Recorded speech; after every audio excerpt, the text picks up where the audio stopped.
ನ್ಯಾಯ ಒದಗಿಸ್ಕೊಡ್ಬೇಕು. ಇಷ್ಟೇ ನಾನು ಎಲ್ಲರ ಹತ್ರ ಕೇಳ್ಕೊಳ್ಳೋದು ಅಂತ. ಅಷ್ಟು ಪ್ರಾಯಶ್ಚಿತ್ತ ಅವ್ರಿಗೂ ಆಗಬೇಕು. ಇವ್ರಿಗೆ ಜೀವನ ಪೂರ್ತಿ ಶಿಕ್ಷೆ ಆಗಬೇಕು ಅಷ್ಟೇ ನಾನು ಕೇಳ್ಕೊಳ್ಳೋದು. ನನ್ನ ಕಿರುಕುಳದಿಂದ ಗೃಹಿಣಿ ಆತ್ಮಹತ್ಯೆ, ಸಾಯುವ ಮುನ್ನ ವಿಡಿಯೋ, ಗಂಡ ಅತ್ತೆ ಮಾವನ ಮೇಲೆ ಗಂಭೀರ ಆರೋಪ. ದೊಡ್ಡಬಳ್ಳಾಪುರದಲ್ಲಿ ದಾರುಣ ಘಟನೆ. ದೊಡ್ಡಬಳ್ಳಾಪುರದಲ್ಲಿ ಗೃಹಿಣಿ ಆತ್ಮಹತ್ಯೆ ಪ್ರಕರಣ ಬೆಳಕಿಗೆ ಬಂದಿದೆ. ಗಂಡನ ಮನೆಯವರ ಕಿರುಕುಳವೇ ಸಾವಿಗೆ ಕಾರಣ ಎಂಬ ಗಂಭೀರ ಆರೋಪ ಕೇಳಿಬರುತ್ತಿದೆ. ಆತ್ಮಹತ್ಯೆಗೂ ಮುನ್ನ ಯುವತಿ ಮಾಡಿಟ್ಟಿರುವ ವಿಡಿಯೋ ಇದೀಗ ಪ್ರಕರಣಕ್ಕೆ ಮತ್ತಷ್ಟು ತಿರುವು ನೀಡಿದೆ. ಬೆಂಗಳೂರು ಗ್ರಾಮಾಂತರ ಜಿಲ್ಲೆಯ ದೊಡ್ಡಬಳ್ಳಾಪುರ ತಾಲೂಕಿನ ಘಾಟಿ ಸಮೀಪದ ವಿಶ್ವೇಶ್ವರಯ್ಯ ಪಿಕಪ್ ಡ್ಯಾಂ ಬಳಿ 28 ವರ್ಷದ ಪುಷ್ಪ ಆತ್ಮಹತ್ಯೆ ಮಾಡಿಕೊಂಡಿದ್ದಾರೆ. ಸಾಯುವ ಮೊದಲು ಪುಷ್ಪ ಆತ್ಮಹತ್ಯೆಗೆ ಕಾರಣೀಕರ್ತರಾದವರ ಹೆಸರನ್ನ ಸ್ಪಷ್ಟವಾಗಿ ಹೇಳಿಕೊಂಡು ವಿಡಿಯೋ ಮಾಡಿ ಜೀವ ಬಿಟ್ಟಿದ್ದಾರೆಂಬ ಆರೋಪ ಕುಟುಂಬದವರದ್ದು. ನ್ಯಾಯ ಒದಗಿಸ್ಕೊಡ್ಬೇಕು ಇಷ್ಟೇ ನಾನು ಎಲ್ಲರ ಹತ್ರ ಕೇಳ್ಕೊಳ್ಳೋದು. ನನ್ನ ಸಾವಕ್ಕೆ ಕಾರಣ ನಮ್ಮ ಅತ್ತೆ ಭಾರತಿ, ನನ್ನ ಮಾವ ಗೋವಿಂದಪ್ಪ, ನನ್ನ ನಾರಾಯಣ ಸ್ವಾಮಿ, ನನ್ನ ಗಂಡ ವೇಣು, ನನ್ನ ಗಂಡನ ಚಿಕ್ಕಪ್ಪ ಮುತ್ತೇಗೌಡ, ಚಿಕ್ಕಮ್ಮ ಪಲ್ಲವಿ, ತಪ್ಸೇಳಿ, ಇಷ್ಟು ಜನ ಕಾಣ್ರು.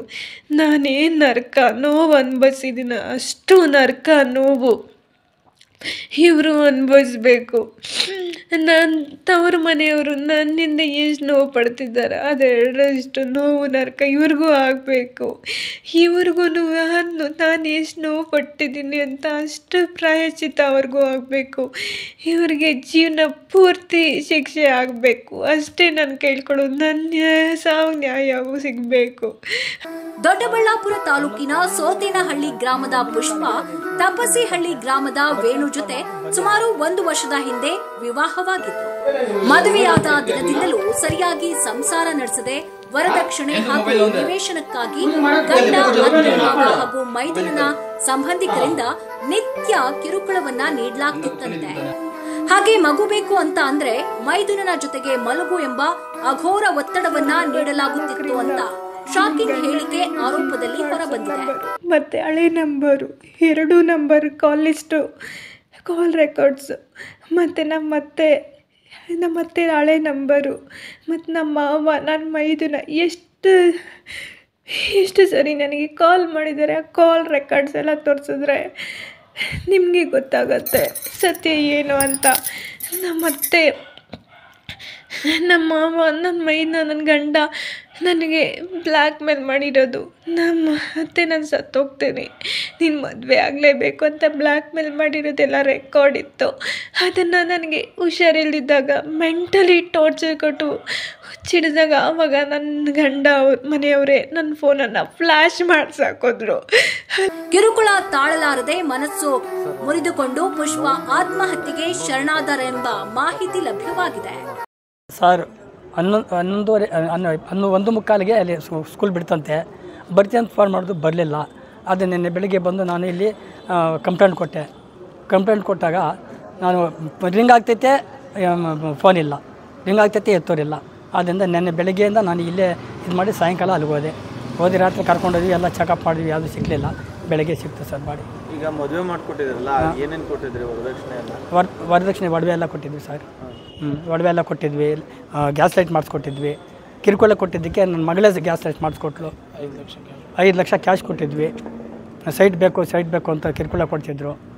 ನನ್ನ ಮಗಳು ಅದೊಂದು ವ್ಯವಸಾಯ ಸೈಟ್ ಬೇಕು ಅಂತ ಹೇಳ್ತದೆ ಅಂತ ಯಾವಾಗೂ ನಮ್ಗೆ ಹೇಳೋರು. ಆಮೇಲೆ ಮೊನ್ನೆ ಇಲ್ಲಿ ಗಲಾಟೆ ಆದಾಗಿಂದ ಎಲ್ಲ ಎಫ್ಐಆರ್ ಬಿಟ್ಟು ಮಾಡಿ ನಾವು ಇದು ಮಾಡಿದ್ವಿ. ಈಗ ಅವರು ಗಂಡ ಕಿರುಕುಳ ಕೂಡ ನಿಮ್ಮ ಹತ್ರ ಹೇಳ್ಕೊಳಾರ? ಫೋನ್ ಮಾಡಿ ಹೇಳ್ಕೊಡು. ಏನೆಲ್ಲ ಹೇಳ್ಕೊಳೋದು? ಯಾವ ರೀತಿ?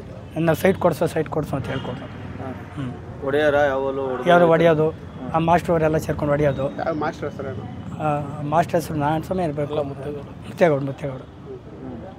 ಈಗ ನಿಮ್ಮ ಮಗಳು 9 ತಿಂಗಳು ಸಂಸಾರ ಮಾಡಿಲ್ಲ ಸರ್. ಅವ್ರ ಮನೆಯಲ್ಲೇ ಇತ್ತು. ಆ ಯಮನ ಹತ್ರ ಸಂಸಾರ ಮಾಡಿಲ್ಲ. ಅವ್ನ ನಪುಂಸಕ ಇರ್ಬೋದು ಅಂದ್ಕೊಂಡಿದ್ವಿ ನಾವು. ಆದ್ರಿಂದ ಈ ಕುರಿತು ದೊಡ್ಡಬಳ್ಳಾಪುರ ಮಹಿಳಾ ಪೊಲೀಸ್ ಠಾಣೆಯಲ್ಲಿ ಪ್ರಕರಣ ದಾಖಲಾಗಿದೆ. ಆತ್ಮಹತ್ಯೆಗೆ ಪ್ರೇರೇಪಣೆ ಹಾಗೂ ಕಿರುಕುಳ ಪ್ರಕರಣ ದಾಖಲಾಗಿ ಈಗಾಗಲೇ ಕುಟುಂಬದ ವಿರುದ್ಧ ಎಫ್ಐಆರ್ ದಾಖಲಾಗಿದೆ. ಆರೋಪಿಗಳ ಬಂಧನ ಮತ್ತು ವಿಡಿಯೋ ಆಧಾರಕ್ಕೆ ಸಂಬಂಧಿಸಿದಂತೆ ಪೊಲೀಸರು ತನಿಖೆ ಮುಂದುವರೆಸಿದ್ದಾರೆ. ಶ್ರೀನಿಧಿ ನ್ಯೂಸ್, ಬೆಂಗಳೂರು. ಅದೆಲ್ಲನೂ ಸಹ ಕಾಲ್ ಲಿಸ್ಟಲ್ಲಿ ಕಾಲ್ ರೆಕಾರ್ಡ್ಸಲ್ಲಿ ಇದೆ. ಅವರೇ ನನಗೆ ಕೆಲಸ ಮಾಡೋಕ್ಕೆ ಬಿಡ್ತಿರ್ಲಿಲ್ಲ. ದಿನಕ್ಕೆ 10 ಸಲ ಕಾಲ್ ಮಾಡೋರು, ನಮ್ಮತ್ತೆ ಮಾವ ನಿಮ್ಮ ಮನೆಯವ್ರ ಹತ್ರ ಮಾತಾಡಬೇಕು, ಎಲ್ಲರೂ ಸುತ್ತೋಗ್ತೆ ಪ್ರತಿ ಸಲ ಅಂತ ಹೇಳಿದ್ರು. ಅವ್ರ ಕಾಲ್ ಲಿಸ್ಟ್ ತೆಗೆದು ನನ್ನ ಹತ್ರ ಇರೋ ಸಾಕ್ಷಿನೆಲ್ಲ ಫೋನ್ ಫ್ಲ್ಯಾಶ್ ಮಾಡಿಸಿ ನನ್ನ ಹತ್ರ ಇರೋ ಅಂಥ ಸಾಕ್ಷಿ ಎಲ್ಲ ಹೋಗಿಸ್ಬಿಟ್ರು. ನಾನು ಏನನ್ನ ಸತ್ತು ಹೋದರೆ ನಮ್ಮ ಮನೆಯವ್ರಿಗೆ ಹೇಳೋದಿಷ್ಟೇ, ನಮ್ಮಮ್ಮ ಅಪ್ಪ ನಮ್ಮ ಅಕ್ಕ ನಮ್ಮ ಮಾಮ ಅವ್ರಿಗೆ ಹೇಳೋದಿಷ್ಟೇ, ನಾನೇನನ್ನ ಸತ್ತು ಹೋದರೆ ನನ್ನ ಹೆಣನ ನನ್ನ ಗಂಡನ ಮನೆಯಲ್ಲೇ ಉಣ್ಬೇಕು, ಅಲ್ಲೇ ಗುಂಡಿ ತೋಡಿ ಉಣ್ಬೇಕು, ನನ್ನ ಹೆಣ ನನ್ನ ಗಂಡನ ಮನೆಯಲ್ಲೇ ಉಣ್ಬೇಕು, ನಾನು ಮಲ್ಕೊಂತಿದ್ದ ರೂಮಲ್ಲೇ ಉಣ್ಬೇಕು, ನನ್ನ ಸಾವು ನನ್ನ ಗಂಡನ ತೋಡಿ ಮೇಲೆ ಹೋಗಬೇಕು ಅಂತ ಆಸೆ ಇತ್ತು. ಆದರೆ ಆಸೆನೂ ಇರಲಿಲ್ಲ. ಅವರೇ ನನ್ನ ಸಾಯಿಸೋಕ್ಕೆ ಪ್ಲ್ಯಾನ್ ಮಾಡಿದರು. ಈಗ ಅವರೇ ಹೇಳಿದ್ರು, ನೀನೇ ಸತ್ತೋಗ್ತಾ ಇದ್ದೀನಿ, ಇಲ್ಲಾಂದರೆ ನಮ್ಮ ಮೇಲೆ ಬರುತ್ತೆ, ನೀನೇ ಸತ್ತೋಗ್ತಾ ಇದ್ದೀನಿ ಅಂತ ಹೇಳಬೇಕು ಅಂತ ಹೇಳಿದ್ರು. ನನಗೆ ಕೊಟ್ಟಿರುವಂಥ ಹಿಂಸೆ ಒಂದೊಂದಲ್ಲ, ನಾನು ನೋಡಿರೋ ನರಕ ಒಂದೊಂದಲ್ಲ. ಊಟಕ್ಕೆ ವಿಷ ಹಾಕಕ್ಕೆ ಹೋಗಿದ್ರು, ಅದಕ್ಕೆ ಊಟನೂ ಸಹ ನಾನು ಮಾಡಲಿಲ್ಲ 15 ದಿನ. ಅದಾದಮೇಲೆ ನಾನು ಅಡುಗೆ ಮಾಡಿದ್ರೆ ಮಾತ್ರ ನಾನು ಊಟ ಮಾಡ್ತಿದ್ದೆ, ಅದು ತಿಂತಿರಲಿಲ್ಲ. ಅವ್ರು ನನ್ನ ಸಾಯಿಸೋ ಪ್ರಯತ್ನನೂ ಸಹ ಮಾಡಿದರು. ಇಷ್ಟೆಲ್ಲ ಆದಮೇಲೆ ಸಮಾಜದಲ್ಲಿ ಇಷ್ಟೆಲ್ಲ ನನಗೆ ಎಲ್ಲರೂ ನನ್ನ ಜೀವನ, ನನ್ನ ಸ್ಟೂಡೆಂಟ್ಸು, ನಮ್ಮ ಕೊಲೀಗ್ಸು, ಇಲ್ಲಿ ನಮ್ಮ ಮನೆಯವ್ರಿಗೆ ಎಲ್ಲರೂ ಆಡ್ಕೊಳ್ಳೋ ಥರ ಆಗೋಯ್ತು, ಎಲ್ಲರೂ ನಗೋ ಥರ ಆಗೋಯ್ತು ನನ್ನ ಜೀವನ. ಮಾಡಿರೋ ತಪ್ಪಾದರೂ ಏನು, ಎಲ್ಲ ಮೋಸ ಮಾಡಿ ವರದಕ್ಷಿಣೆಗೋಸ್ಕರ ಮೋಸ ಮಾಡಿ ಬ್ಲಾಕ್ ಮೇಲ್ ಮಾಡಿ ಮದುವೆ ಮಾಡಿಕೊಂಡು ಇವಾಗ ನನ್ನ ಗಂಡ ಇನ್ನೂ 2ನೇ ಮದುವೆ ಮಾಡ್ಕೊಳ್ಳೋ ಅಂಥ ಪ್ಲ್ಯಾನನ್ನು ಸಹ ಮಾಡಿದ್ರು ನನ್ನ ಗಂಡನ ಮನೆಯವರು. ಅದಕ್ಕೋಸ್ಕರ ನಾನು ನಮ್ಮ ತವ್ರ ಮನೆಗೂ ಸಹ ಬರ್ತಿರ್ಲಿಲ್ಲ, ನಮ್ಮ ತವ್ರ ಮನೆಯವ್ರ ಹತ್ರ ಮಾತಾಡೋಂಗಿರಲಿಲ್ಲ, ನಮ್ಮ ತವ್ರ ಮನೆಯವ್ರು ನಮ್ಮ ಮನೆಗೆ ಬರೋಂಗಿರಲಿಲ್ಲ.